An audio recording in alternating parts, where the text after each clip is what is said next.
The purpose of this video is to go over some of the basic concepts involved with taking measurements using a ruler or a device very much like a ruler and the associated uncertainty. In this lab, you will be doing this semester both in person at home, in some of the at-home experiments, as well as using the Pivot Interactive's website. We're going to begin by measuring this red rectangle, and in order to do that, we need to position one end of it at a known value, in this case the 0, although because we have to use our eye to see where that position is, what we're going to find is that just as there is uncertainty with the actual measurement on the right-hand side, there is also uncertainty with how we position the object on the left-hand side. So I've positioned the object as shown, and I've aligned the ruler to it.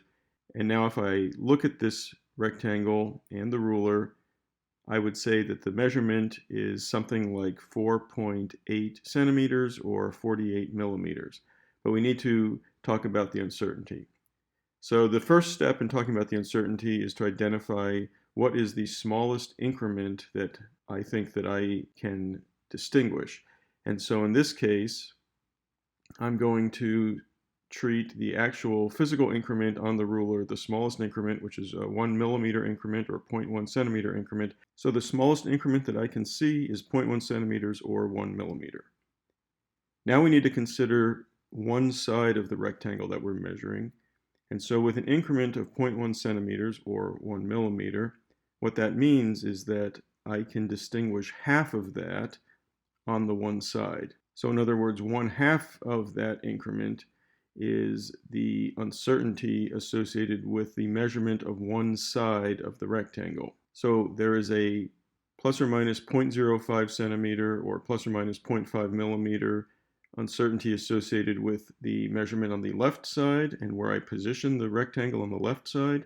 And there is also an uncertainty of 0.05 centimeters or 0.5 millimeters on the right side. What this means is that since I have to align both sides of the rectangle to the ruler, the net uncertainty is twice that 1/2 increment, meaning the net uncertainty is actually equal to the increment, the original increment. So the net uncertainty would be plus or minus 0.1 centimeters or plus or minus 1 millimeter. And therefore I would read this length from this ruler as either 4.8 plus or minus 0.1 centimeters or 48 plus or minus 1 millimeters.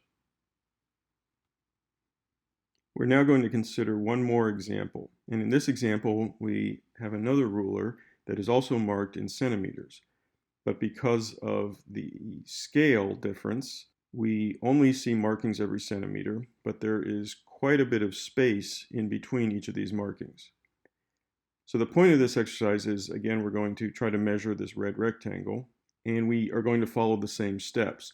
But in this case, because these increments, the physical increments of the ruler, are separated by so much more space, I'm going to claim that I can see an increment that's actually smaller than the smallest physical increment on the ruler. In this case, I'm going to say that I can see half of the distance between the marks on the ruler. In other words, my eye can distinguish between 0, 0.5, and 1.0 as an example. So the smallest increment I can see is 0.5 centimeters, which would be 5 millimeters.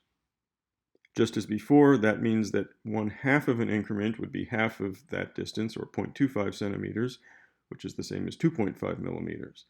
Now, if this was the uncertainty, that would have to be converted to just a single significant figure, because in our physics class we are saying that uncertainty always has only a single significant figure. But since I have to align both sides of the rectangle that I'm measuring to the ruler, the net uncertainty is double that, and so we get back to a net uncertainty of plus or minus 0.5 centimeters, which is plus or minus 5 millimeters.